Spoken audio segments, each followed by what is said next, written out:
श्रोत्याहो नमस्कार. आपण ऐकत आहात हिंदवी रेडिओ 89.6 मैत्र जीवांचे. श्रोत्याहो, ऐकूयात सत्संग हा कार्यक्रम. यामध्ये आज ऐकूयात राष्ट्रीय स्वयंसेवक संघाचे ज्येष्ठ स्वयंसेवक आणि इतिहास संकलन समितीचे जिल्हा कार्यवाह माननीय विजयराव वैद्य यांची सौ वैदेही कुलकर्णी यांनी घेतलेली मुलाखत. यामध्ये आज आपण जाणून घेणार आहात संघातील प्रचारक संकल्पना याविषयी. तर श्रोत्याहो, ऐकूयात सत्संग हा कार्यक्रम.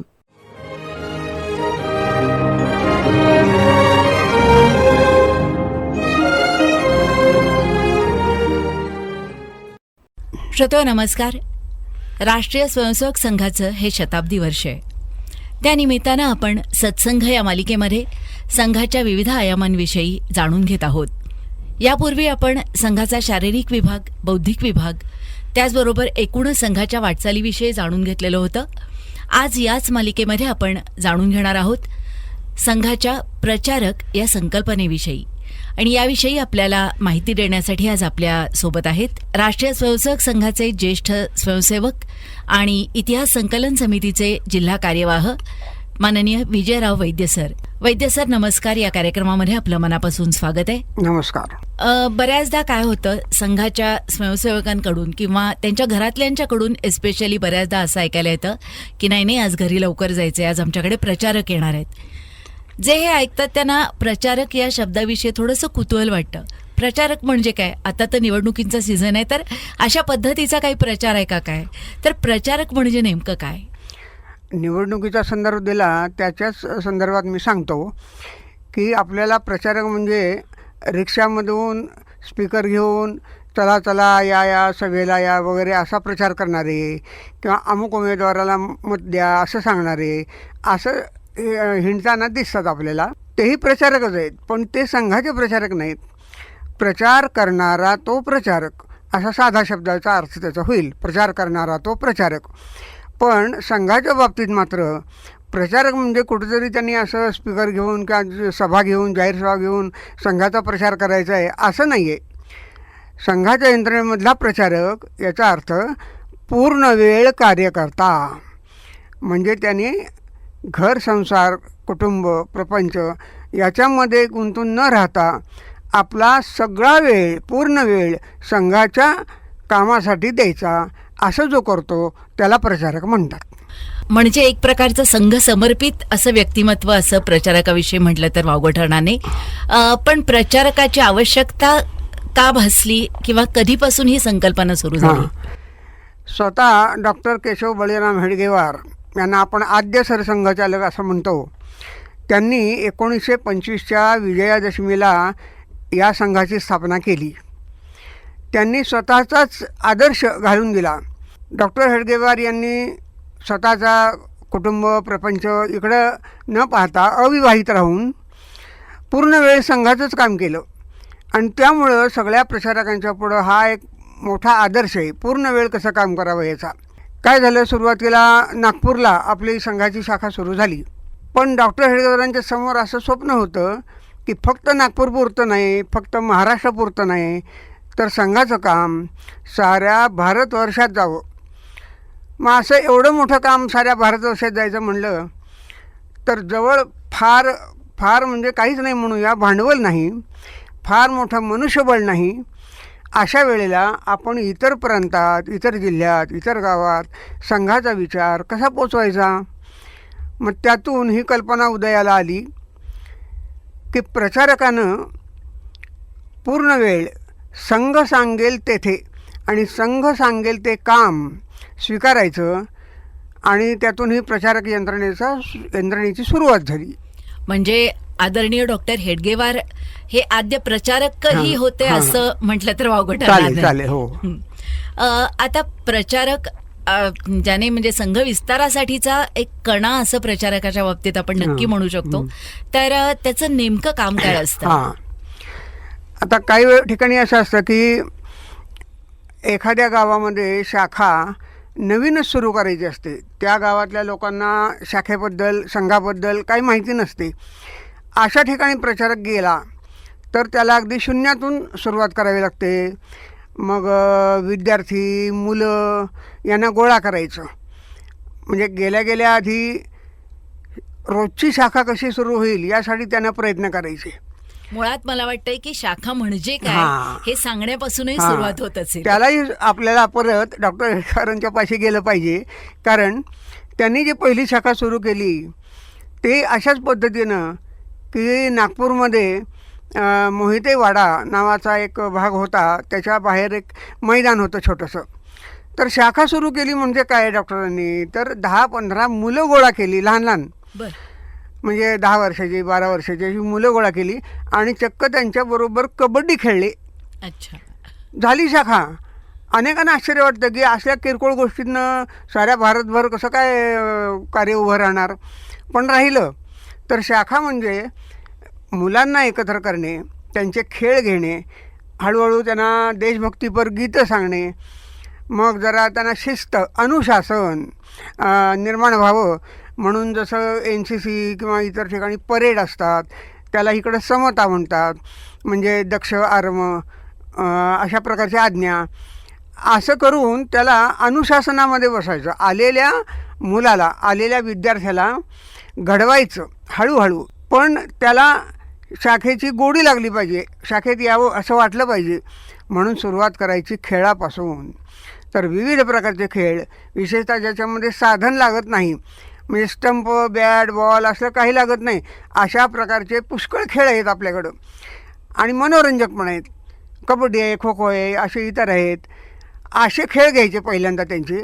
खेळून मुलं चांगली दमली की मग त्यांना गोल बसवून घ्यायचं मंडलामध्ये आणि मग एखादी गोष्ट सांगायची, शिवाजीराजांची गोष्ट, अशी एखादी प्रेरणादायक कथा सांगायची आणि त्यांना एखादं देशभक्तीपर गीत सांगायचं आणि प्रार्थना घ्यायची, देशाला उद्देशून असणारी, मातृभूमीला हे उद्देशून सगळं असणारी. म्हणजे शाखा. हां, हे सगळं हे 1 तासाचा आधी त्या कार्यक्रम. गावामध्ये सांगितलं गेलं पाहिजे, हां. जिथं प्रचारक जाईल तिथे. हो, बरोबर आहे. हं. असा 1 तासाचा कार्यक्रम घ्यायचा म्हणजे शाखा. मग कसं ह्या प्रचारकांनी काय करायचं, तर जिथं एकदम नवीन गाव आहे, काय माहीत नाही काही नाही, तिथं ओळखी करून घ्यायच्या. बर. काही वेळेला प्रचारकाला सांगितलेलं असं आधीच्या लोकांच्यापैकी की अमुक एक ओळखीचे आहेत आपल्या, त्या घरी जा. मग हळूहळू प्रौढांच्या पण ओळखी करून घ्यायच्या. पण प्रौढांचा उपयोग रोजच्या शाखेला सुरुवातीच्या काळात होत नाही, नंतर होतो.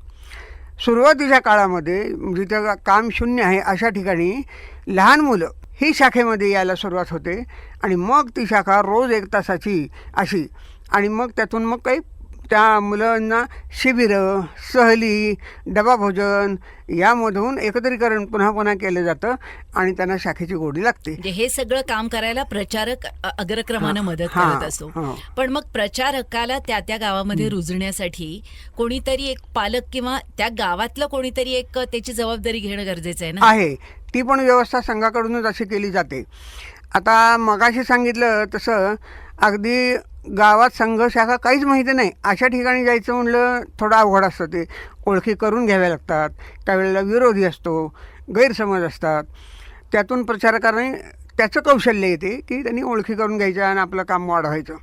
पण ज्या ठिकाणी जुनं काही काम आहे, पूर्वीचे स्वयंसेवक आहेत, त्याला आपण गृहस्थी जीवनातले स्वयंसेवक म्हणतो, हं.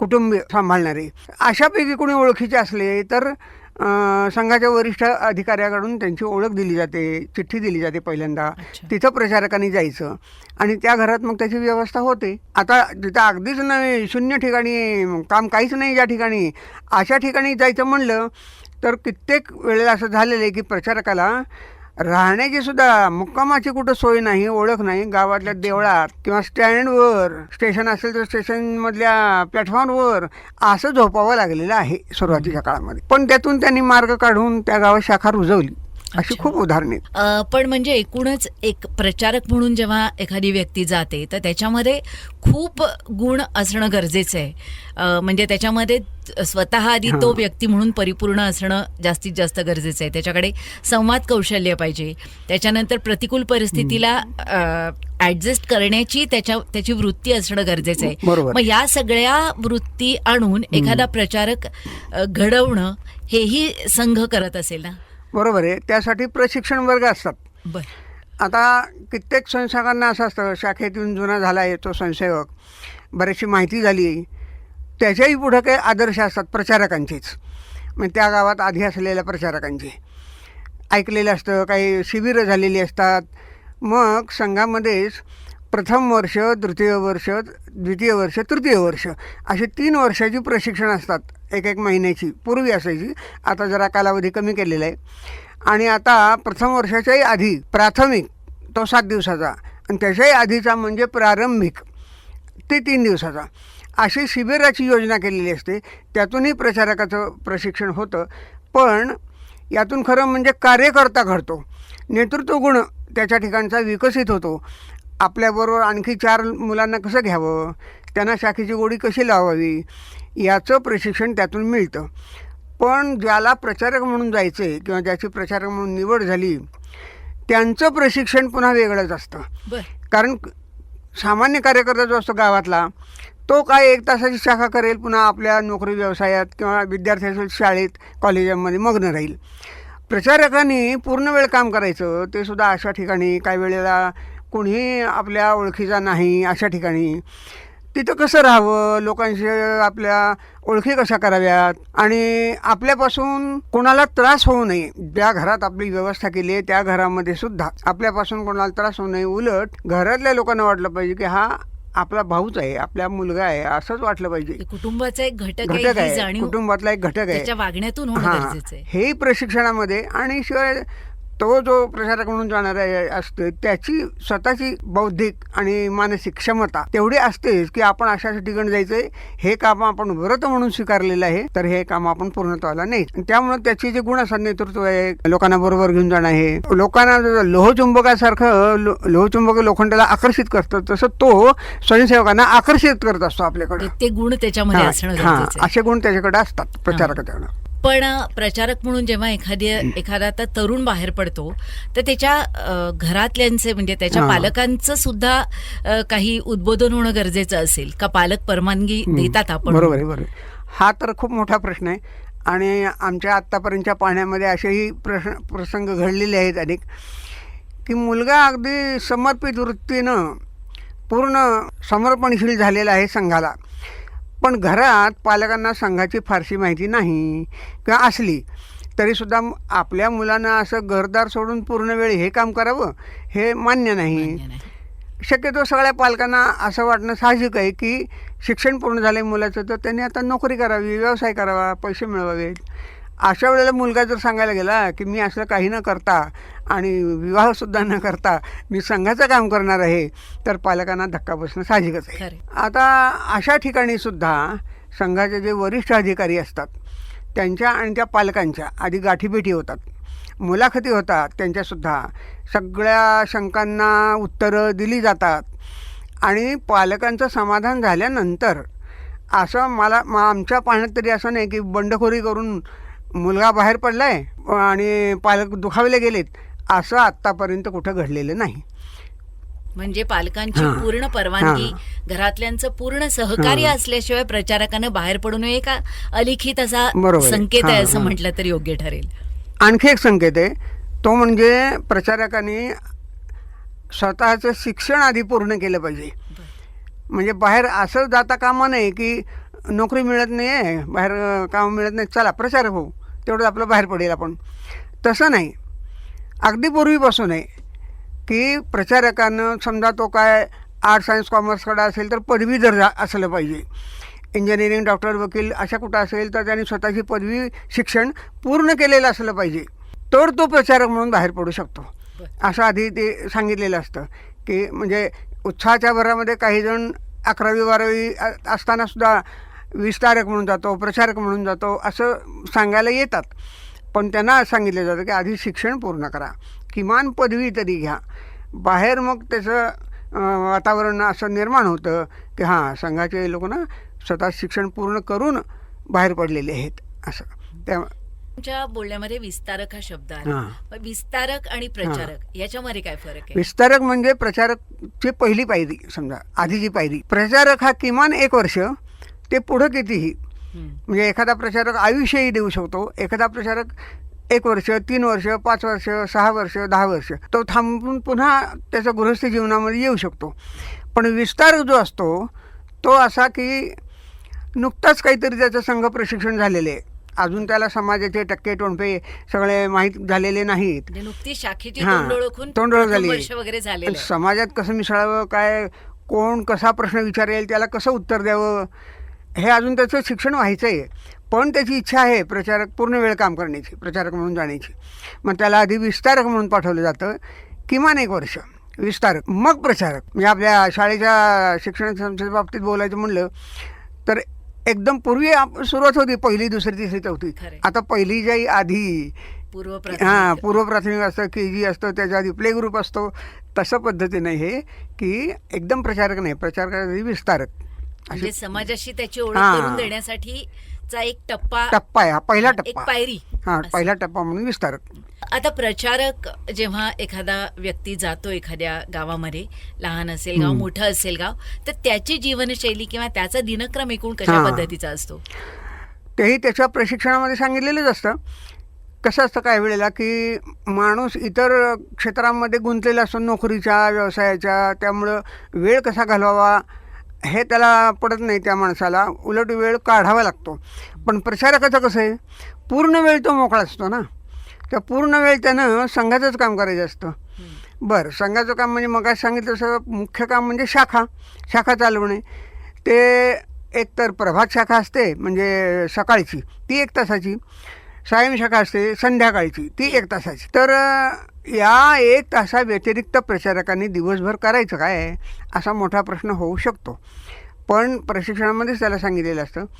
त्या काळामध्ये सुद्धा त्यांनी ओळखी कशा वाढवाव्यात, नवीन घरात आपणहून जायचं, नमस्कार मी कोण आहे काय असं सांगायचं, घरातल्यांची चौकशी करायची, अशा कामासाठी मी आलेलो आहे असं ओळखी करायचं, पुन्हा जायचं, नवीन ओळख झाल्या घरामध्ये परत जायचं. शिवाय स्वतःचं वाचन लेखन हे सुद्धा चालू ठेवायचं त्यांनी. म्हणजे स्वतःच्या मेंदूची मशागत करायची हो, थोडक्यात. नाहीतर मग तो आळशी होईल एखाद्या वेळेस की काय 1 तास सकाळी शाखा घेतली, संध्याकाळी 1 शाखा घेतली, बस झालं, असं होईल. तसं नाही.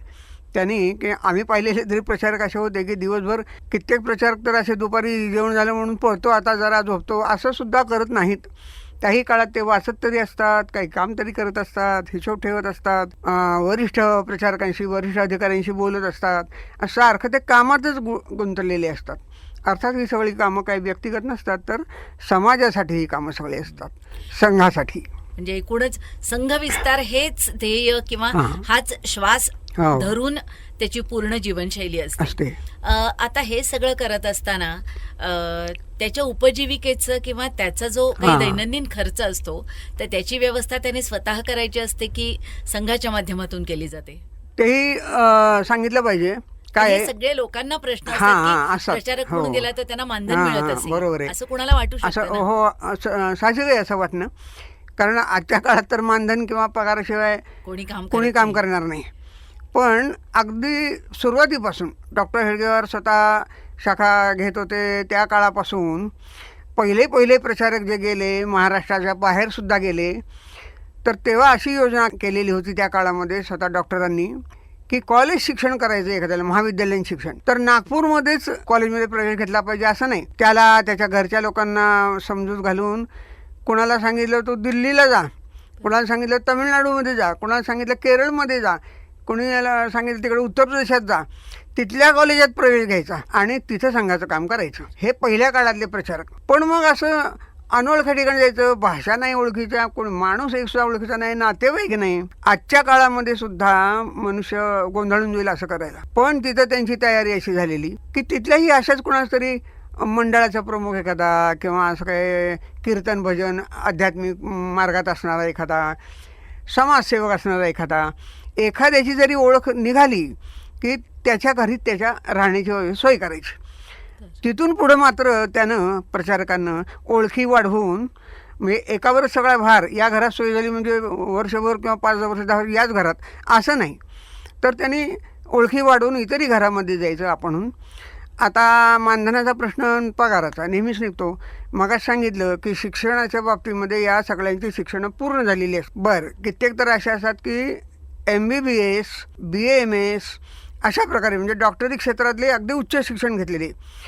कित्येक जण असंच वकिलीच्या क्षेत्रातले LLB, LLM असणारे किंवा उत्तम अगदी व्यवसाय करणारे व्यावसायिक चांगल्या प्रगतिशील वगैरे असे म्हणतो आपण, असे शेतकरी अशा दर्जाचे लोक असून सुद्धा त्यांना या प्रचारक व्यवस्थेमध्ये ते सामील झाले की त्यांना मानधन नाही, पगार नाही, हे पूर्वीपासूनच ठेवलेलं आहे. आता कसं होतं की प्रचारक प्रशिक्षण असतं आणि प्रचारक जाण्यापूर्वी त्याची मनस्थिती ती अशी असतेच की त्यांनी आधीचे प्रचारक पाहिलेले असतात, आधीच्या प्रचारकांच्या सहवासात तो राहिलेला असतो आणि त्यामुळे त्याला माहिती असतं की याच्यामध्ये काही मानधन वगैरे काही नसतं, किंवा तुम्ही अमुक काही परीक्षा झाली मग तुम्ही ही ग्रेड आहे तुम्हाला, किंवा दर वर्षाला काय ते तुम्हाला पगार वाढ आहे वगैरे, किंवा 10 वर्ष 5 वर्ष झाली तुम्ही रिटायर झाला मग तुम्हाला पेन्शन आहे, काहीही नाही. अजूनही अनेकांना आश्चर्य वाटतं की अशा परिस्थितीत एवढे सुशिक्षित प्रचारक, तरुण, विशेषतः सगळे प्रचारक हे तरुण असतात, म्हणजे सुरुवात करतात त्या तरुणच असतात, आणि तरुणापुढं इतकी बाहेर प्रलोभनं असतात आजच्या काळामध्ये सुद्धा, हे सगळं सोडायचं आणि एखाद्या साधू संन्यासासारखं जीवन जगायचं. तर त्यांची मानसिक तयारीच अशी झालेली असते की ठीक आहे, मानधन पगार नसला तरी चालेल, त्यांची सोय संघानेच केलेली असते जेवणाची आणि राहण्याची, आणि गैरसोय ही सोय मानायची, गैरसोय ही सोय मानायची. असे अनेक आमचे जुने प्रचारक माहिती आहेत आपल्याला. दामोदरनाथ दाते म्हणून ते स्वतः इंजिनियर, मुंबई विद्यापीठातले, पण ते प्रचारक म्हणून निघाले, पूर्ण वेळ आयुष्यच त्यांनी दिलं. नगरसारख्या ठिकाणी त्यांची नेमणूक झाली, नगर जिल्ह्यात. तर नगर जिल्ह्यात काहीच काम नव्हतं, ते ज्या तिकडं गेले त्यावेळेला काही काम नव्हतं, संघाचं काही काम नव्हतं, आणि अनेक गावात अजून संघ पोचायचा होता. असलं काम तरी शहरी भागात आणि विशिष्ट वस्त्यामध्ये काम असायचं फार तर, पण ज्या गावामध्ये अजिबात संघशाखा माहीत नाही अशा ठिकाणी सुद्धा हे जायचे दामोदरनाथ दाते. मग कित्येक ठिकाणी ओळख नाही, राहण्याची सोय नाही, मग अशा ठिकाणी स्टँडवर, स्टेशनवर, प्लॅटफॉर्मवर अशा पद्धतीने ते झोपलेले आहेत. म्हणजे एक तर इंजिनियर मोठा झाली असती, नोकरी केली असती तर पुष्कळ आरामात जीवन जगता आलं असतं, पण अशा ठिकाणी काही वेळेला अर्धपोटी, काही वेळेला उपाशी. शिरवळला एक प्रचारक होते, पुण्याहून आलेले होते, त्यांचं असंच गावात 2-3 ठिकाणी त्यांना जेवणाची सोय वगैरे सांगितलेली होती करून द्यायची, म्हणजे या ठिकाणी प्रचारकाला तर जेवायला घाला सांगितलं होतं आणि ते घालायचे जेवायला.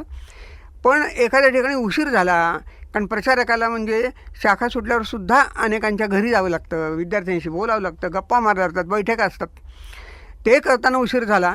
मग ज्या ठिकाणी जेवणाची सोय होती तिकडे गेले हे प्रचारक, तर त्या घरातल्या लोकांना सांगायचं झाली जेवण सगळ्यांची, तुमची वाट बघून आम्ही जेवण घेतलं.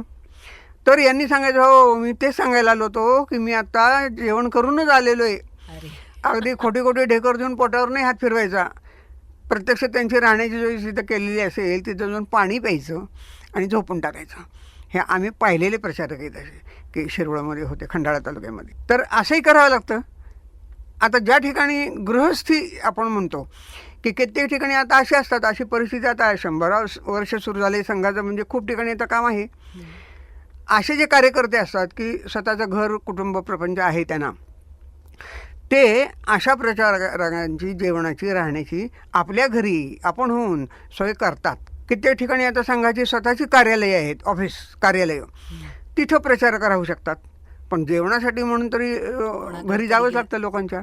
आणि उलट त्यांना असं सांगितलं जातं की मुद्दाम प्रचारकांनी स्वयंसेवकाला सांगायचं मी आज तुझ्या घरी जेवायला येणार आहे बरं का, जेणेकरून संपर्क वाढेल आणि त्या घराच्या स्वयंपाकघरापर्यंत, बरोबर, घराच्या स्वयंपाकघरापर्यंत संघ पोहोचवता येईल. एक आमचे प्रांत संघचालक आपले होते, त्यांचं वाक्य प्रसिद्ध होतं, आम्हाला गंमत वाटायची त्यावेळेला, आम्ही लहान होतो तेव्हा. ते असं म्हणायचे संघ चुलीत गेला पाहिजे. चुलीत गेला पाहिजे याचा अर्थ स्वयंपाकघरापर्यंत संघ गेला पाहिजे. नाहीतर बाहेरनं कोणी आले, घरातल्या पुरुष माणसाला कोणी राम राम नमस्कार केलं, चार गप्पा मारल्या आणि गेली निघून, घरातल्या महिलेला कोण आई वहिनी कोण असतील त्यांना माहीतसुद्धा नाही हे कोण आले आणि कशा करता आले. मग त्यांची मनस्थिती काही वेळेला अशी होऊ शकेल की ओळख ना पाळख नाही ना, आता ना हां हे आपल्याकडे जेवायला येणार आहे बरं का, त्यांना असं वाटेल नाही कशा करता, कोण हे ओळख ना पाळख. तर त्यांच्यापर्यंत संघ गेला पाहिजे, ओळख झाली पाहिजे. घरात ते पुरुष माणूस नसताना सुद्धा जर प्रचारक गेला तर आपला मुलगा आला आहे असं घरातल्या महिलेला वाटलं पाहिजे, आपला भाऊ आला आहे असं मुलीला वाटलं पाहिजे. तिथल्या अशी व्यवस्था संघाची असते आणि अनेक घरात अशा अनुभव प्रचारकांची येतात. जडणघडण मला हां. वाटते तशीच असते. कारण मला आठवते हां. आमच्या घरामध्ये एक प्रचारक यायचे. हां. जरी माझे मिस्टर घरी आलेले नसले हां, हां. तरी ते सांगायचे की आतून काही स्वयंपाकाचा आवाज आला की वहिनी एक हां. भाकरी तेवढी जास्ती करावर कमी जेवायला आहे. म्हणजे हे. इतका घरेलूपणा त्या व्यक्तीचा आणि त्या घराशी असतोच. संबंध जुडलेला असतो. एवढंच नव्हे, एखाद्या वेळेस प्रचारक घरात आले नंतर जेवणाचं म्हणजे ताटं वाट्या मांडणे हे सुद्धा काम करायला लागतात. करतात ताट्या वाट्या म्हणणे, काय मीठ लिंबू पण अगदी घरात जाऊन आपलंच घर असल्यासारखं. त्यामुळं त्या घरातल्या महिलांना स्त्री शक्ती म्हणून आपण स्त्रियांना असं वाटतं की अरे हे काही वेगळे गुन्हे नाही, अगदी साधी गोष्ट आहे. आंघोळ केली प्रचारकांनी, म्हणजे कोणी आपल्या घरी पाहुणे आले त्यांनी आंघोळ केली, त्यांचे ते कपडे धुतात, त्यांचं ते वाळत टाकतात. खरंय. घरातल्या माणसाला त्यांचं काही काम करावं लागत नाही. म्हणजे घरी मुक्कामाला जरी राहिले 2-3 दिवस जरी राहिले तरी त्यांचे कपडे घरातल्या माणसांना धुवावे लागत नाहीत. त्यांचं ते स्वतः कपडे धुतात, त्यांचे ते वाळत टाकतात. या बाबतीत ते स्वावलंबी असतात. तर घरातल्या माणसांना काही त्रास नाही, उलट त्यांचा मदत होते, उपयोग होतो त्यांचा. आणि त्यामुळं मग घरातल्या महिलांना विशेषतः सुद्धा असं वाटायला लागतं की अरे प्रचारक आमच्या घरी जेवायला आला पाहिजे असं वाटतं. एकूणच जे समाजाला जे कुतूहल वाटतं, समाजातल्या अनेक घटकांना प्रचारक या संकल्पनेविषयी, त्यातल्या काही मुद्द्यांवर आता आपण चर्चा केली आहे. पण आजच्या भागाची वेळ आता संपत आलेली आहे. तर आजच्या भागात आपण इथेच थांबणार आहोत. वैद्य सर, आज आपण इथे आलात आणि प्रचारक या संकल्पनेविषयी अगदी मूलभूत माहिती आपण दिली, त्याबद्दल आपल्याला मनापासून धन्यवाद देते. नमस्कार. धन्यवाद.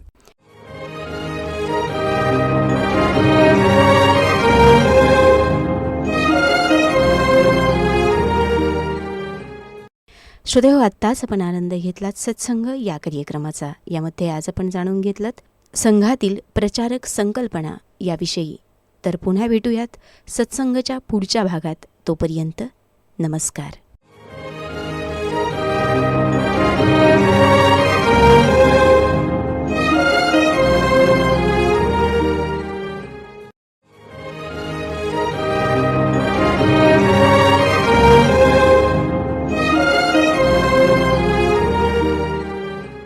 श्रोते हो, नमस्कार. आपण ऐकत आहात हिंदवी रेडिओ 89.6 मैत्र जीवांचे.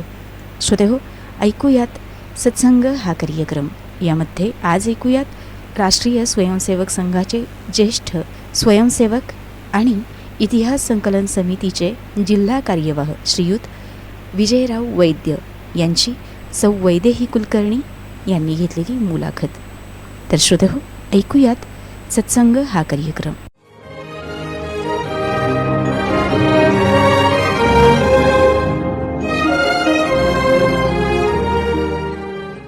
श्रोतो नमस्कार. सत्संग या मालिकेमध्ये आपलं मनापासून स्वागत आहे. संघ शताब्दी वर्षाच्या अनुषंगानं आपण प्रचारक या संकल्पनेविषयी गेल्या भागात इतिहास संकलन समितीचे जिल्हा कार्यवाह माननीय विजयराव वैद्य सर यांच्याकडून जाणून घेत होतो. हा संवाद आज आपण पुढे चालू ठेवणार आहोत. वैद्य सर नमस्कार. या नमस्कार. कार्यक्रमामध्ये पुन्हा एकदा आपलं स्वागत आहे. गेल्या भागामध्ये आपण प्रचारक म्हणजे काय, त्याची दैनंदिन जीवनशैली कशी असते, त्याची उपजीविका कशा पद्धतीनं होत असते याविषयी आपण जाणून घेतलेत. आज हीच चर्चा आपण पुढे चालू ठेवणार आहोत. प्रचारकांच्या काही श्रेणी असतात. होय, आणि मग प्रचारकांचे प्रत्येकाची जबाबदारी पण वेगळी असते. प्रचारकाला सुरुवातीला शहर प्रचारक, त्यानंतर तालुका प्रचारक, त्याच्यावरती जिल्हा प्रचारक, त्याहीवरती आहे प्रांत प्रचारक. पण तालुका प्रचारक जो असतो त्यांनी आपल्या तालुक्यात गावं किती हे आधी समजून घ्यायचं. त्या तालुक्यापैकी किती गावात आपल्याला सध्या लगेच शाखेचे काम सुरू करता येईल, म्हणजे पूरक वातावरण आहे किंवा आहे की नाही हे पाहायचं. काही ठिकाणी असं असतं, आता एखाद्या तालुक्यामध्ये समजा 60 गाव आहेत, तर 60 गावात शाखेचं काम सुरू होईल अशी परिस्थिती नसते, अजूनसुद्धा नाही आहे या काळामध्ये सुद्धा. पण त्या 60 गावापैकी निदान 6 गावं, 5 गावं, 3 गावं तरी अशी आहेत का रोजची शाखा या ठिकाणी चालू होईल अशी, किंवा पूर्वी कधीतरी होती चालू, मधल्या काही काळामध्ये बंद पडली, त्या परत सुरू करायच्या त्या शाखा. मग त्या तालुका प्रचारकांनी आपलं क्षेत्र तालुक्यापुरतंच मर्यादित ठेवायचं. तालुक्याच्या बाहेर जायचं नाही. शाखेचं काम तिकडे जरा सोपं वाटतंय म्हणून तिकडे गेलो करायला असं जायचं नाही. त्यांना तालुक्याचं क्षेत्र दिलं आहे ना, तालुक्याचंच. मग तालुक्यात गावं, तालुक्यातल्या गावांची मनस्थिती, लोकांची कुठल्या गावात काय आहे, आपल्या अनुकूल कोण कोण आहेत, संघाच्या विचाराची, प्रत्येक शाखेत जात नाहीत पण संघाच्या विचाराची, हिंदुत्ववादी म्हणूया आपण त्यांना, की असे कोण कोण आहेत, अशा प्रकारचे लोक शोधून काढायचे त्यांनी. पण त्यांनी हे काम करायचं ते फक्त तालुक्यापुरतं करायचं. जिल्हा प्रचारकांनी संपूर्ण जिल्ह्यात त्यांनी फिरायचं असतं, संघविस्तार करायचा असतो. म्हणजे थोडक्यात शहर आणि तालुका दोन्हीचा एकत्रित एकत्र. आढावा जिल्हा जिल्हा प्रचारकांना घ्यायचा. जिल्हा प्रचारकाकडं तालुका प्रचारकाकडं म्हणजे तालुका प्रचारकाचं काम पाहण्याची सुद्धा त्याला मदत करायची, त्याला मार्गदर्शन करायचं तालुका प्रचारकाला, हे सुद्धा जिल्हा प्रचारकाचं काम असतं. का तालुका प्रचारकाला काही अडचणी येत आहेत का, त्याची कुठं काही गैरसोय होती का, शारीरिक त्याची काही असमर्थता आहे का, हे सगळं जिल्हा प्रचारकांनी पाहायचं असतं.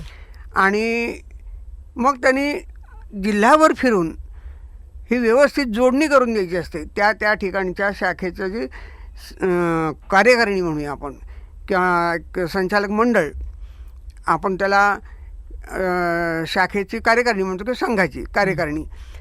मग त्याच्यामध्ये संघचालक असतात, तालुका पातळीवर म्हणलं तर तालुका संघचालक, जिल्हा पातळीवर म्हणलं तर जिल्हा संघचालक, शहर म्हणलं तर शहर संघचालक. संघचालक हा जणू काही कुटुंब प्रमुखाप्रमाणे असतो. मग तालुका प्रचारकाला तालुका संघचालकांशी समन्वय साधावा लागतो, जिल्हा प्रचारकाला जिल्हा संघचालकांशी, शिवाय जिल्ह्यात जेवढे तालुके येत आहेत त्या तालुक्यांच्या संघचालकांशी सुद्धा संपर्क साधायचा असतो. आणि काम हे कसं वाढत राहील हे बघायचं असतं.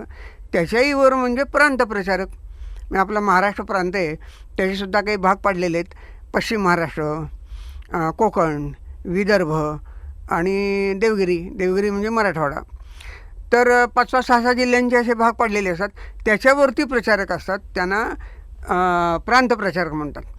त्याच्या यादी एक श्रेणी असते विभाग प्रचारक, म्हणजे शहर, तालुका, जिल्हा आणि जिल्ह्याच्या वर विभाग, 4 जिल्ह्याचा मिळून एक विभाग. तर विभाग प्रचारक जो असतो त्यांनी मग 4 जिल्ह्यात फिरायचं असतं. आणि त्याच पद्धतीने की आपल्याला ज्युनियर जे प्रचारक आहेत म्हणजे तालुक्याचे, जिल्ह्याचे, त्यांच्याशी समन्वय साधायचा असतो. तालुका संघचालक, जिल्हा संघचालक, कार्यकारिणी सगळी, जिल्हा कार्यकारिणी, तालुका कार्यकारिणी यांच्याशी समन्वय साधायचा, बैठका घ्यायच्या. मग काही घरी जाऊन त्यांच्या किंवा तालुका जिल्ह्याच्या एकत्र बैठका असतात कार्यालयात, त्यामध्ये यायचं असतं त्यांनी. तर हे झालं विभाग प्रचारकापर्यंत. पण त्याच्यावरचं म्हणजे प्रांत प्रचारक, संपूर्ण प्रांतात. मग असा पश्चिम महाराष्ट्र हा एक प्रांत मानला आहे, कोकण हा एक प्रांत मानला आहे, आणि देवगिरी हा एक प्रांत मानला आहे म्हणजे मराठवाडा, आणि विदर्भ, त्याचे 4 प्रांत प्रचारक असतात. आणि त्याच्याही वर एक श्रेणी आहे क्षेत्र प्रचारक. क्षेत्र प्रचारक म्हणजे 4 प्रांत एकत्र करून, आता आपल्या महाराष्ट्राचं सांगितलं तर महाराष्ट्र, गुजरात आणि गोवा हे 3 प्रांत मिळून क्षेत्र होतं. त्या क्षेत्रावर एक प्रचारक असतात, त्याला क्षेत्र प्रचारक म्हणतात. म्हणजे आधी गावातल्या प्रचारकापासून म्हणजे तालुका म्हणूया, शहर, तालुका ते क्षेत्र प्रचारकापर्यंत काही राज्य अशी श्रेणी जोडलेली असते. आणि हे एका राज्याचं तुम्ही सांगितलं, असं संपूर्ण भारतभर आहे, संपूर्ण भारतभर आहे. आणि ह्या सर्वांचं पुन्हा एक संयुक्तीकरण किंवा त्यांच्यावर त्यांना मार्गदर्शन करणारे ते केंद्रीय कार्यकारिणीमध्ये असतात. त्यांना अखिल भारतीय प्रचारक प्रमुख असं म्हणतात. आणि हे सगळे लोक जे असतात, अगदी तालुका प्रचारका वेळेला मी ज्या मगाशी काय अटी वगैरे सांगितल्या, निकष, ते अगदी प्रांत आणि वरच्या क्षेत्र आणि त्याच्यापेक्षा अखिल भारतीय प्रचारक प्रमुख असतो, त्यांनासुद्धा तेच आहेत. म्हणजे पूर्ण वेळ हे काम करायचं आहे, घर, कुटुंब, प्रपंच हे न करता हे पूर्ण वेळ संघाचंच काम करायचं. हे फक्त तालुक्यापुरतं नाही आहे, जिल्ह्यापुरतं नाही. जो अखिल भारतीय प्रमुख आहे तो सुद्धा अशाच पद्धतीचा झालेला असतो. ह्याच रचनेमधून घडत तो तिथपर्यंत गेलेला असतो. अच्छा, म्हणजे संघ विस्ताराचा कणा असं जे प्रचारकाला म्हटलं जातं ते त्याचं मूळ मला वाटतं या सगळ्या रचनेमध्ये आहे. एक कुतूहल म्हणून विचारते की परदेशातही आज शाखा गेलेल्या आहेत, तर तिथेही अशी काही प्रचारकांची यंत्रणा किंवा व्यवस्था आहे का? आहे, तिथे प्रचारकांची यंत्रणा आहे. तिथे आता मी सांगितलं तर संघचालक, शाखा म्हणलं की मुख्य शिक्षक, कार्यवाह, तालुका म्हणलं की संघचालक, आणि इतर असतात त्या कार्यकारिणीमध्ये बौद्धिक प्रमुख, शारीरिक प्रमुख वगैरे अशा वेगवेगळी वाटून दिलेली असते व्यवस्था वाटून दिलेली असतात. परदेशातसुद्धा तसा आहे. मी स्वतः अमेरिकेमध्ये 3 महिने राहिलेलो होतो. तर तिथं एका शाखेवर गेलेलो होतो. तर आता तिथल्या शाखेवर येणार ते सगळे मूळ भारतीयच असतात. ते एखादा इंग्रज किंवा अमेरिकन माणूस काही तिथे येणार नाही. पण त्या शाखेची कशी काम चालतं वगैरे हे मी पाहिलेलं होतं तिथं. तर आपल्यासारखं भारतासारखंच तिथंसुद्धा ह्या व्यवस्था सगळ्या लावलेल्या असतात. शाखा म्हणलं की मुख्य शिक्षक कार्यवाह गटनायक पासून ते वर संघचालकपर्यंत. तसंच तिथं पण असतं. तिथंही ह्या सगळ्या व्यवस्था लावलेल्या असतात. फक्त कालपरत्वे सलपरत्वे काही पडतात, कारण तिथं पूर्ण इंग्रजी भाषा असते. लहान मुलं जी शिकतात ते इंग्रजीमधनं. गणेशोत्सव चालू होता, मी गेलो त्यावेळेला. तिथं त्यांना सांगितलं होतं बालांच्या शाखेला पुढच्या रविवारी येताना गणपतीची एक एक गोष्ट सांगायची. इथं गोष्ट सांगायची गणपतीची. मला उत्सुकता वाटली म्हणून मी गेलो त्यावेळेला. मुलांनी त्यांच्या पालकांनी सांगितलेल्या असेल गोष्टीची तयारी केली. 10-12 मुलांनी गणपतीविषयक गोष्टी सांगितल्या. मला एक अक्षर एक वाक्यसुद्धा कळलं नाही. इंग्रजी असून सुद्धा अमेरिकन इंग्रजी ते वेगळं. मग कुठेतरी दुर्वा मोदक असले शब्द आले की कळायचं मला हे काहीतरी गणपतीविषयी सांगताय म्हणून. पण आपण इथं महाराष्ट्रात भारतात शाखा चालू करताना किंवा शाखा सुदृढ व्हावी चांगली म्हणून जे जे उपक्रम करतो ते सगळे परदेशातसुद्धा आहेत. तिथंही प्रचारक व्यवस्थाही आहे, पूर्ण वेळ काम करणारे असे तिथं पण आहेत. हां, कदाचित तिथल्या भौगोलिक किंवा एकूण परिस्थितीनुसार काही बदल असतील, पण संघ म्हटलं की जी काही शिस्त आणि जी काही रचना आहे ती तिथं पण आहे. सगळीकडे कुठेही जगाच्या पाठीवर गेलं तरी त्यात काही बदल होणार नाही. प्रचारकांच्या आता आपण कार्यक्षेत्राचा विचार करत होतो किंवा त्याविषयी बोलत होतो. तर एखाद्या व्यक्तीनं प्रचारक म्हणून जायचं असं जेव्हा ठरवतो तर त्याचं कार्यक्षेत्र कुठलं असावं, तर ते कोण ठरवतं? ते संघाची म्हणजे प्रांत कार्यालय आहे, संघाचं प्रांत कार्यालय. मग त्यामध्ये प्रांत संघचालक आणि इतर प्रांत कार्यकारिणीत असणारी इतर त्यांच्या बैठका होत असतात. आणि त्यांच्यापुढं हे सगळं प्रचारकाचं नाव कुठं आवश्यकता आहे, प्रचारकाची आवश्यकता कुठं आहे. काही वेळेला असं होतं प्रचारकांची संख्यासुद्धा कमी असते सध्याच्या परिस्थितीमध्ये. तर मग एखाद्या गावाला किंवा एखाद्या तालुक्याला सलग 2 वर्ष 3 वर्ष प्रचारक मिळालेलाच नसतो. मग त्याला आधी प्राधान्य द्यायचं. तेव्हा हे जे आपलं प्रांत मंडळ असतं, प्रांतकार मंडळ, ते हे ठरवत असतं प्रांत मंडळ की कुठल्या गावाला प्रचारकाची आवश्यकता आहे आणि कुणी कुठे जावं. त्यामध्ये सुद्धा शहरी ग्रामीण असाही प्रकार असतो. ग्रामीण वातावरणात वाढवलेला एकदम मुंबईला पाठवलं त्याला, तो जरा त्याला एकदम बसायला वेळ लागेल. तसंच अगदी शहरामध्ये मुंबई पुण्यात सगळं आयुष्य गेलेले आणि ज्या गावामध्ये काही अगदी लाईटसुद्धा नाही, वीज नाही, अशा गावात पाठवलं तर त्याला अवघड आहे. तर तो विचारही तिथं केला जातो. कुठं कोण योग्य आहे हे प्रांत मंडळामध्ये विचार केला जातो आणि त्याप्रमाणे त्यांचं कार्यक्षेत्र ठरवलं जातं. या सगळ्या प्रचारकांचा कार्यकाल असतो तो त्या प्रचारकाच्या मर्जीवर असतो की संघ ठरवतो? नाही, सुरुवातीला कसं ते प्रचारकाची जी मानसिकता झालेली असते, आपण किती काळ काम करायचं, किती काळ करू शकू, किंवा एक डिटर्मिनेशन असतं ना की मला इतके वर्ष संघासाठी द्यायचे. काही वेळेला असं असतं की प्रचारकाच्या घरच्याही अडचणी असतात. बऱ्याच वेळेला स्वयंसेवक असे ठरवतात, ठीक आहे शिक्षण पूर्ण झाल्यावर मी 3 वर्ष देईन. कुणी 1 वर्ष म्हणेल, कुणी 5 वर्ष म्हणेल. मग 3 वर्षानंतर त्यांनी आधी सांगितलेलं की ठीक आहे मी 3 वर्ष देईन. मग त्याची त्यावेळेला 3 वर्ष झाल्यानंतर त्याची मनस्थिती कशी आहे हे आधी पाहिलं जातं.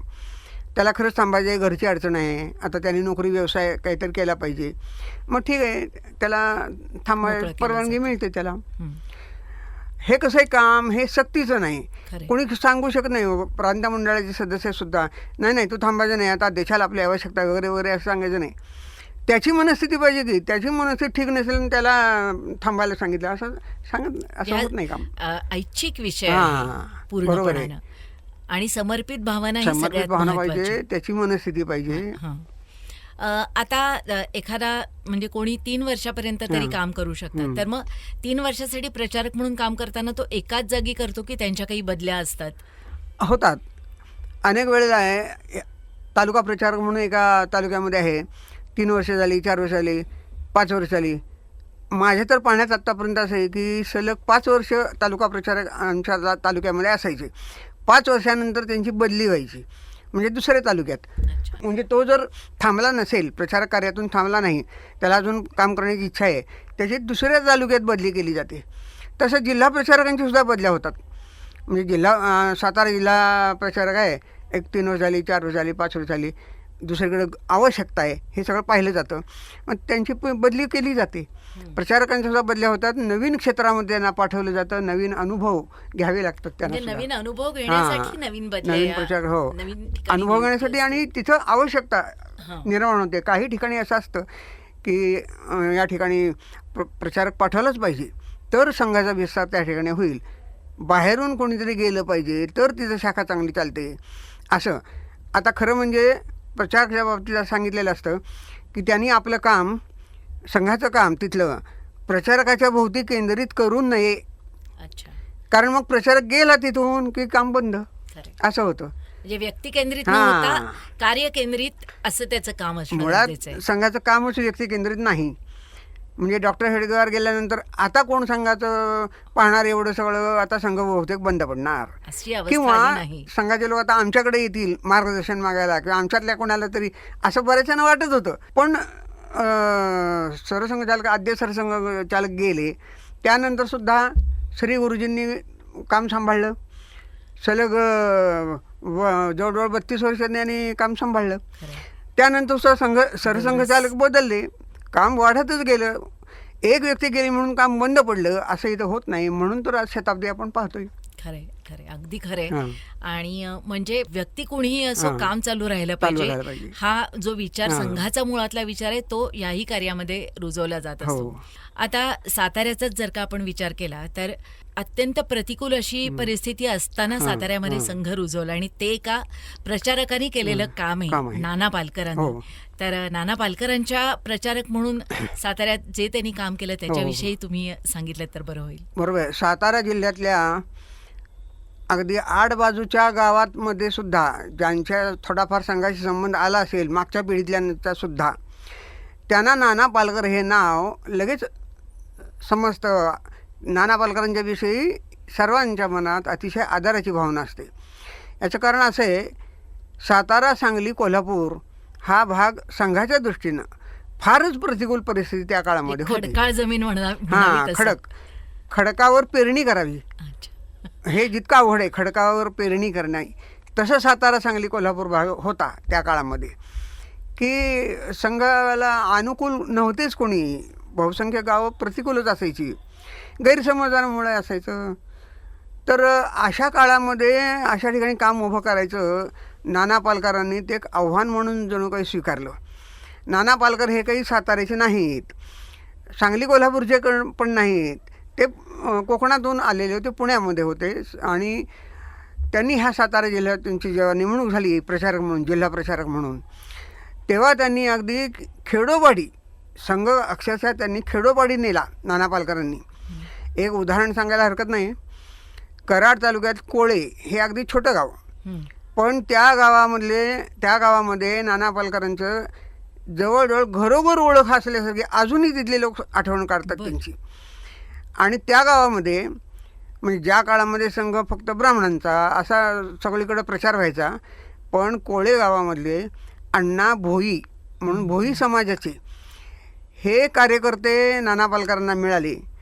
अर्थात हे सुद्धा आधी विरोधकच होते, गावातल्या लोकांच्या सांगण्यामुळे वगैरे, शाखा भरली तर शाखेवर दगड मारायचे अशा प्रकारचे. पण ते नाना पालकरांच्या सहवासात आले आणि अक्षरशः आपण पुराणात ऐकतो वाल्याचा वाल्मिकी झाला तसा प्रकार झाला. आता अण्णा भाऊंसुद्धा घरचं काही फार चांगली परिस्थिती आर्थिक होती असं नाही. वीट काम करणे, दगड काम करणे, घरं बांधण्याची मदत करणे असली कामं त्यांची होती साधी.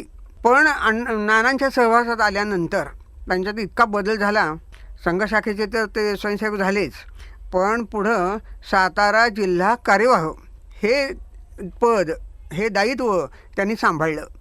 त्यामुळे नाना पालकरांनी या सातारा जिल्ह्याच्या विशेषतः ग्रामीण भागात जिथं अत्यंत प्रतिकूल परिस्थिती होती अशा ठिकाणी नाना पालकरांनी काम केलं.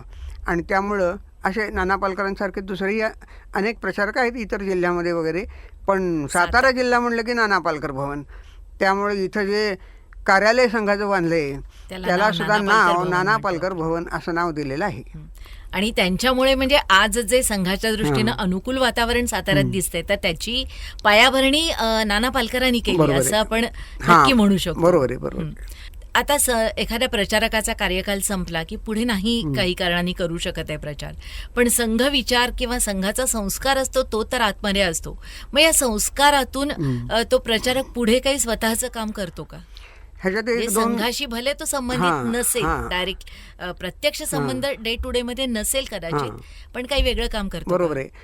तर कसं आहे, एक तर त्याची मानसिकता पूर्णपणे संघाला अनुकूल अशी झालेली असते आणि पूर्ण वेळ प्रचारक म्हणून तो थांबला. कोणी 1 वर्षानंतर, कोणी 3 वर्षानंतर, कोणी 5 वर्षानंतर असं थांबतात. 10 वर्षानंतरही काही जण थांबतात, आपले गृहस्थी जीवन जगतात. मग म्हणजे संसार करतात, आपली सांसारिक जबाबदाऱ्या पार पाडतात. पण हे सगळं करत असताना संघापासून ते तुटत नाहीत की होतो आम्ही एकेकाळी जात होतो शाखेत, की मी होतो एकेकाळी प्रचारक, आता नाही काही कामामध्ये, असं होत नाही. असं कुठल्याही प्रचारकाचं उदाहरण नाही. तर पूर्ण वेळ जरी नसला तरी जास्तीत जास्त काळ कसं संघाचं काम करता येईल असं तो पाहतो. मग त्या ठिकाणची जी कार्यकारिणी असते, त्या ठिकाणची शाखा असते, त्या ठिकाणची शाखेने चालवलेले उपक्रम असतात वेगवेगळे, त्यामध्ये तो भाग घेतो. काही वेळेला स्वतः समाजाभिमुख असल्यामुळं समाजाला उपयोगी असे काही उपक्रम स्वतः सुरू करतो. त्याला हळूहळू मोठं स्वरूप येतं. अगदी आत्ताचं उदाहरण सांगायचं म्हणलं, आपल्या शेजारचं साताऱ्यातलं म्हणलं तर लक्ष्मी केशव प्रतिष्ठान ही संस्था आता बऱ्यापैकी लोकांना माहीत झालेली आहे. त्यांचं स्वतःचं कार्यालयही झालेलं आहे. पण हे कसं समाजाला वाहिलेल्या एका अशाच संघ कार्यकर्त्यांनी स्वतःचं घर प्रपंच हे सगळं सांभाळून एवढं मोठं काम उभं केलं उपेक्षित वस्तीसाठी, झोपडपट्टीत राहणाऱ्या मुलांसाठी, आणि खूप वेगवेगळे आयाम त्यासाठी राबवले. म्हणजे कसं की पूर्णवेळ कार्यकर्ता थांबला तरी तो समाजाच्या कामामध्येच गुंतलेला असतो आणि कामातून थांबला, पण तो विचारातून नाही थांबत नाही. आणि असं आतापर्यंत काही उदाहरण नाही की पूर्ण वेळ काम करत होता पण भांडण झालं, गैरसमज झाले किंवा वरिष्ठांशी काय तक्रारी झाल्या म्हणून बाहेर पडला आणि स्वतःचा वेगळा गट काढला. जे इतर गटात पक्षात आढळतं, संघात 100 वर्षामध्ये एकदाही फूट पडलेली नाही, एकदाही कोणी तक्रारी वगैरे केलेल्या नाहीत वरिष्ठांच्या विषयी. हे इतर पक्षात, इतर गटात दिसून येत नाही. याचं एक चांगलं उदाहरण सांगायचं की असे काही कार्यकर्ते होते ना की त्यांना असं वाटायचं की रोजची शाखा वगैरे हे सगळं ठीक आहे, पण याच्या पलीकडं समाजापर्यंत जायला आपण वेगळं काहीतरी केलं पाहिजे. मग पुण्याची स्वरूपवर्धिनी, ज्ञानप्रबोधिनी ह्या ज्या आता समाजमान्य झालेल्या संस्था आहेत की समाजातल्या अशा दुर्लक्षित, उपेक्षित घटकापर्यंत जाऊन पोचायचं, तर रोजची संघाची 1 तासाची शाखा तेवढी पुरेशी नाही. कारण त्या शाखेवर येणारी मुलं किती, त्यांच्याच संपर्कात आपण राहतो फक्त. पण समाज केवढा मोठा आहे आपला, लांब लांब ग्रामीण भागात आहे, झोपडीत आहे, उपेक्षित वस्तीमध्ये आहे, तर त्यांच्यापर्यंत कसं पोचणार? मग काही थांबलेल्या प्रचारकांनी अशी पण कामं केली, वेगवेगळ्या संस्था काढल्या आणि त्यामधून ते संघाचंच काम, संघप्रेरितच काम करत राहिली. म्हणजे लोक आपल्याकडे येत नाही तर आपण लोकांपर्यंत पोहोचणं. मग अशी काही उदाहरणं सांगता येतील आपल्याला? आहेत. आधी जरा प्रसिद्ध उदाहरणं सांगतो. आपल्याला कोणी आता कन्याकुमारीला गेलं ना, म्हणजे अगदी पर्यटक म्हणून, प्रवासी म्हणून, तो संघाचा असो नसो, तो तिथल्या विवेकानंद स्मारकाला भेट देणारच. आणि एकनाथजी रानडेंचं नाव घेतल्याशिवाय पुढे जाणार ते जे विवेकानंद स्मारक आहे ते एकनाथजी रानडे यांनी उभं केलं त्यांच्या प्रयत्नातून. एकनाथजी रानडे हे संघाचे पूर्णवेळ कार्यकर्ते होतेच, म्हणजे आता आपण प्रचार म्हणतो तसे होतेच. केंद्रीय कार्यकारिणीमध्ये ते सहकार्यवाह होते. पण त्यावेळच्या सरसंघचालकांनी म्हणजे श्री गुरुजींनी त्यांच्यावर ही जबाबदारी सोपवली. म्हणजे थोडक्यात सांगायचं तर संघकार्यातून मुक्त केलं रोजच्या, आणि विवेकानंद स्मारक कसं उभं राहील तिथं हे पहा. म्हणजे इतकी टोकाची परिस्थिती त्या ठिकाणी होती की खुद्द तिथले मुख्यमंत्री तामिळनाडूचे त्यांनी असं म्हणलं होतं रानडेंना की विवेकानंद बंगालमधले, त्यांचं स्मारक इथं कशाला, तामिळनाडूमध्ये आम्ही कशाला उभं करून त्याला निधी वगैरे देऊ. इथून सुरुवात. ते एकनाथजी रानडे आयुष्य म्हणजे राहिलेल्या आयुष्यामध्ये त्यांनी इतके कष्ट केले. आणि त्यांनी मला वाटतंय प्रत्येकांच्याकडनं 1 रुपया फक्त घेऊन ते नंतर उभं करायचं ठरल्यानंतर.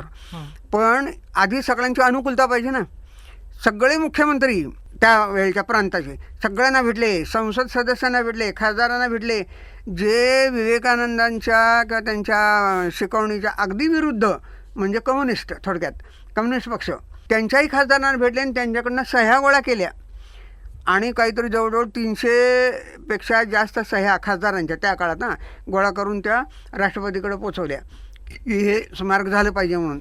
हळूहळू त्याला आकार असा येत गेला की प्रत्येक राज्याच्या मुख्यमंत्र्यांनी मोठ्या निधी त्यासाठी तर दिलाच, पण प्रत्येकाला असं वाटलं पाहिजे, सामान्य माणसाला सुद्धा माझा सुद्धा त्यात सहभाग आहे बरं का, म्हणून 1 रुपया गोळा करायचा.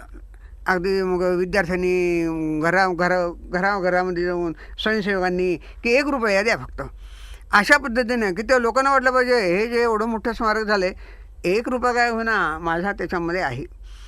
आणि असं करून कोट्यवधी रुपये जमा करून त्यांनी ते स्मारक उभं केलं. जसं एकनाथजी रानडे यांचं तसं दत्तोपंत ठेंगडी हेही प्रचारक पूर्ण वेळ भारतीय मजदूर आणि संघाचे खूपच त्यांनी काम उभं केलं. अखिल भारतीय विद्यार्थी परिषद म्हणजे विद्यार्थ्यांच्या क्षेत्रातली संघटना आज म्हणजे संख्येनुसार ती विद्यार्थी क्षेत्रातली 1 नंबरची संघटना आहे. भारतीय मजदूर संघ ही सुद्धा देशामधली आज 1 नंबरची संघटना आहे सदस्य संख्येनुसार. त्याच्या अनेक शाखा आहेत भारतीय मजदूर संघाच्या, रेल्वेमध्ये आहे, बँकेमध्ये आहे, अशा अनेक ठिकाणी. भारतीय किसान संघ शेतकऱ्यांच्यामध्ये सुद्धा आपलं काम पाहिजे आणि ते आपल्या पद्धतीप्रमाणे पाहिजे. म्हणजे दगडफेक, लुटालूट, भाज्या फेकून द्या, दूध होता रस्त्यावर, अशा पद्धतीचं नव्हे. विघात नाही, विधायक. हां, आणि या बाबतीत किसान संघाचं काम सुद्धा आता अखिल भारतीय स्वरूपाचं झालेलं आहे. सामाजिक समरसता मंच याचे संस्थापक दत्तोपंत ठेंगडी. सामाजिक समरसता म्हणजे याचा अर्थ की समाजामध्ये जातीभेद नष्ट व्हावा, उच्च नीचतेची भावना नष्ट व्हावी म्हणून काम करायचं, तो समरसता मंच. शिवाय स्वदेशी जागरण मंच की स्वदेशी वस्तूंना प्राधान्य द्यावं. आजच्या काळात तर हे फार महत्त्वाचं आहे. अर्थक्षेत्रामध्ये, जागतिक बाजारपेठेमध्ये आपल्याला स्वदेशी वस्तू सध्याच्या केंद्र सरकारने सुद्धा याला प्राधान्य दिलेलं आहे, स्वदेशी वस्तू वगैरे, ते स्टार्टअप वगैरे काय आहे त्याच्यामधून. तर इतक्या संघटना दत्तोपंत ठेंगडी यांनी स्वतः स्थापन केल्या. पण सुरुवातीपासून म्हणजे काय कामगार क्षेत्रात काम कसं असतं, कशा पद्धतीचं ते स्वतः इंटकमध्ये गेले. इंटक म्हणजे काँग्रेसने चालवलेली संघटना कामगारांच्याबद्दलची, त्यात गेले, ते सगळी माहिती काढली कसं करतात कामगारांच्या मध्ये काम, आणि मग हे भारतीय मजदूर संघाचं काम केलं. दीनदयाळ उपाध्याय तर सर्वांना माहिती असतात, नाव हे पूर्वीच्या जनसंघाचे अध्यक्ष होते, नंतर भाजप, पण जनसंघाचे अध्यक्ष असतानाच त्यांचा खून झाला आणि त्यांनी एकात्म मानवतावाद नावाचा एक विचार मांडला. एकात्म मानव दर्शन म्हणजे ज्याला तत्वचिंतक म्हणतात, अशा प्रकारे त्यांचा स्वभाव होता. हेही संघाचे पूर्णवेळ कार्यकर्ते होते. नानाजी देशमुख आज उत्तर भारत, मध्य प्रदेशात बघा, नानाजी देशमुखांचं एवढं काम आहे. सरस्वती शिशु मंदिर ही शिक्षण संस्था सुरू केली नानाजी देशमुख आणि भाऊराव देवरस यांनी. आज त्या संस्थेच्या 27,000 शाळा आहेत उत्तर प्रदेशामध्ये. सरस्वती शिशु मंदिर या नावानं 27,000 शाळा आहेत. दीनदयाळ शोध संस्थान नावाचा एक मोठा प्रकल्प त्यांनी उभा केलेला आहे. आणि उत्तर प्रदेशात चित्रकूट या गावात त्यांनी आजूबाजूची 500 गावं, आपल्याकडे जसं राळेगण सिंधीचं नाव सांगितलं जातं नेहमी, तशा पद्धतीनं गावाचा विकास गावातल्या लोकांनीच करायचा, बाहेरच्यानी कोणी येऊन गावाचा विकास करायचा असं नाही. अशा पद्धतीनं त्यांनी 500 गावांचा विकास केलेला आहे चित्रकूटच्या जवळ गोंडा जिल्ह्यात. आजही ते पाहायला आपल्याला जाता येतं. परदेशातून हे पाहायला लोक येतात, अभ्यासक येतात. माधवराव परळकर मुंबईचे होते. मुंबईला अनेक लोक म्हणजे कॅन्सर वगैरे अशासाठी आपल्या नातेवाईकांना वगैरे घेऊन जातात. त्यांचे राहण्याची आबाळ होते. मुंबई आधीच महाग शहर, त्यातून खोल्या घ्यायचं, राहणं खूप अवघड असतं, भोजन व्यवस्था अवघड असते. माधवराव परळकरांनी त्यासाठी रुग्णसेवा समिती स्थापन केली आणि मुंबईत येणाऱ्या अशा रुग्णांना आणि त्यांच्या नातेवाईकांना त्यांची सोय होईल अशी व्यवस्था. आज स्वतःची त्यांची इमारत आहे आणि या ठिकाणी बऱ्याच लोकांची अशी व्यवस्था होते. अशा अनेक आहेत. पुढची नावं सांगा फक्त. म्हणजे बाळासाहेब देशपांडे हे वनवासी कल्याण आश्रम, आता आपण त्याला जनजाती कल्याण आश्रम म्हणतो, जे लोक वनवास आदिवासी, साध्या शब्दात सांगायचं म्हणजे आदिवासी अशा लोकांचे आरोग्य शिक्षण यामध्ये उन्नती करण्यासाठी म्हणून वनवासी कल्याण आश्रम ही अखिल भारतीय संघटना आहे, ती बाळासाहेब देशपांडे यांनी स्थापन केली. तेही संघाचे प्रचारक होते.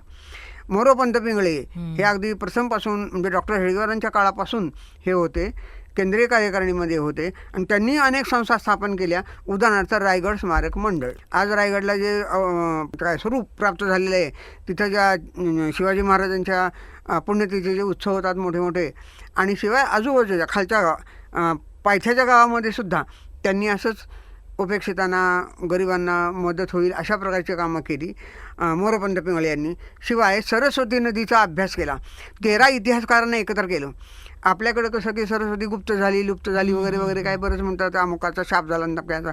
त्रिवेणी संगम, गंगा यमुना बघायला जातात त्रिवेणी संगमाला, तिथं गंगा यमुना दिसतात, सरस्वती दिसत नाही. तर बरेच त्याविषयी आपल्याला पौराणिक कथा सरस्वती गुप्त झाली वगैरे, पण कधीतरी असणार ती, कारण वेदात उल्लेख आहे सरस्वतीचा आणि वेदाचं वाङ्मय जे आहे वेदांचं ते सरस्वतीच्या नदीच्या काठी झालेलं आहे. आज ती सरस्वती नाही, मग ते कुठे गेली, कशी लुप्त झाली, म्हणजे काय झालं हे म्हणून यांनी 13 इतिहासकार अगदी नामवंत विद्यापीठातले असे गोळा केले आणि सरस्वतीच्या उगम ते संगम पर्यंत म्हणजे यात्रा काढली त्यांनी आणि त्याप्रमाणे संशोधन केलं, पुस्तक लिहिलं त्यावरती. अजूनही ते काम चालू आहे. सरस्वतीचं शिलालेख पाहिले, प्राचीन अवशेष पाहिले, लोककथा पाहिल्या. भैयाजी काणे यांचे काम सांगण्यासारखं आहे. म्हणता भैयाजी काणे आज जे ईशान्य भारत जो भारताला जोडला गेलेला आहे आज भावनिकदृष्ट्या, तो केवळ या माणसामुळं, भैयाजी काणे आणि त्यांच्यासारखे सहकारी.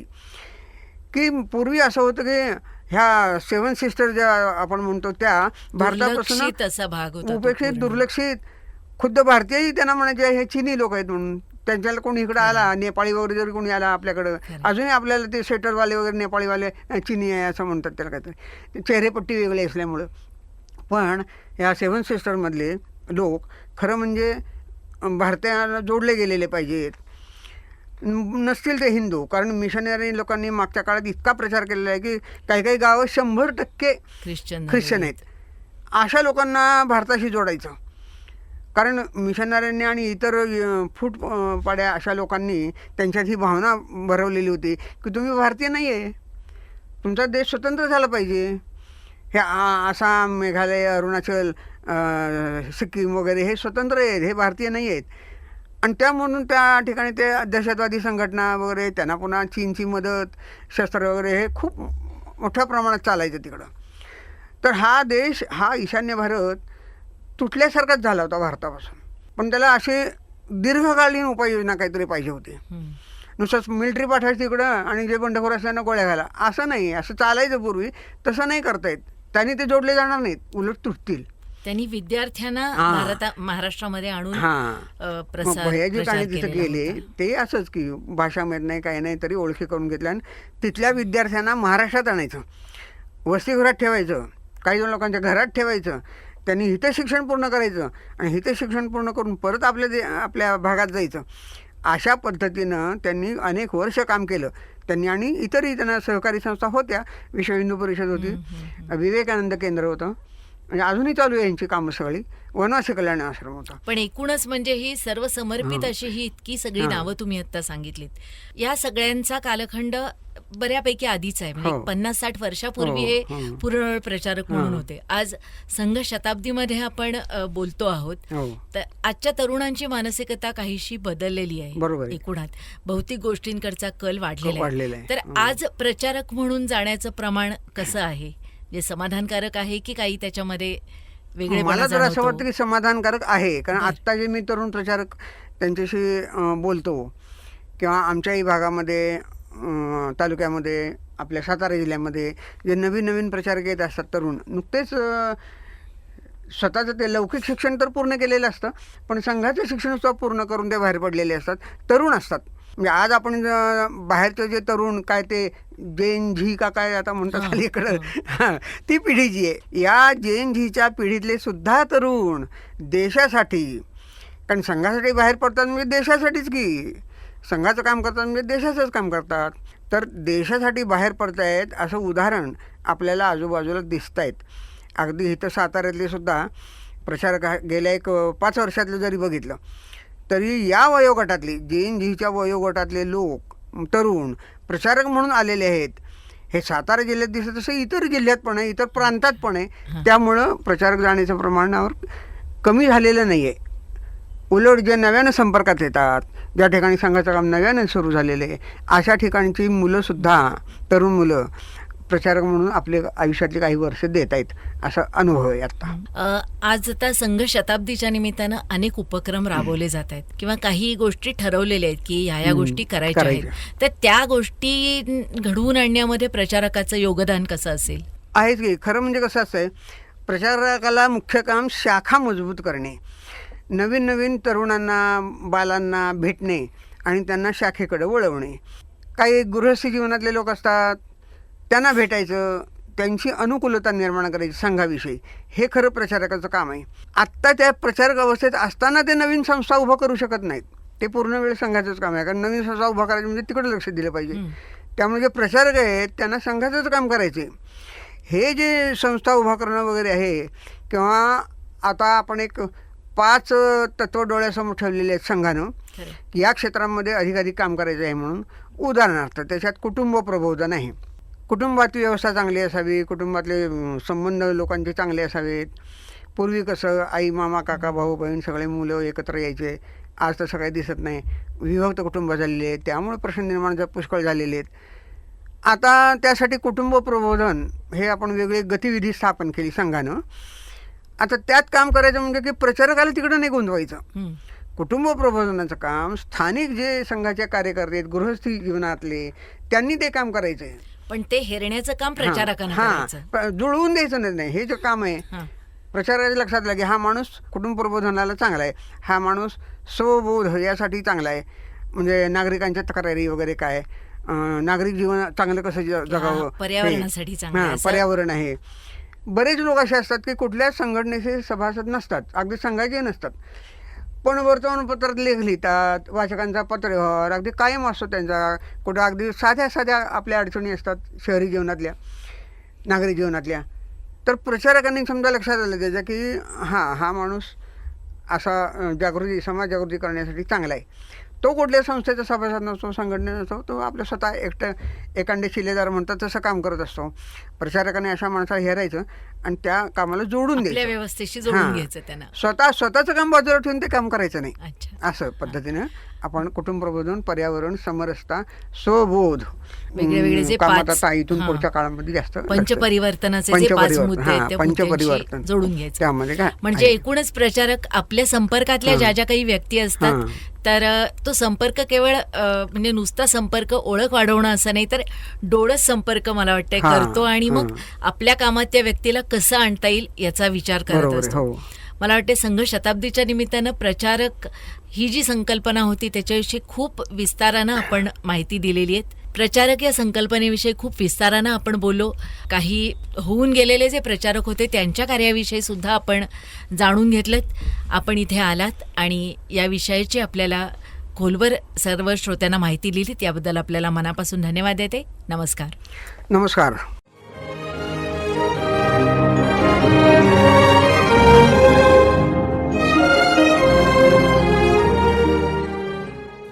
श्रोतेहो, आत्ताच आपण आनंद घेतलात सत्संग या कार्यक्रमाचा. यामध्ये आज आपण ऐकलीत राष्ट्रीय स्वयंसेवक संघाचे ज्येष्ठ स्वयंसेवक आणि इतिहास संकलन समितीचे जिल्हा कार्यवाह श्रीयुत विजयराव वैद्य यांची सौ वैदेही कुलकर्णी यांनी घेतलेली मुलाखत.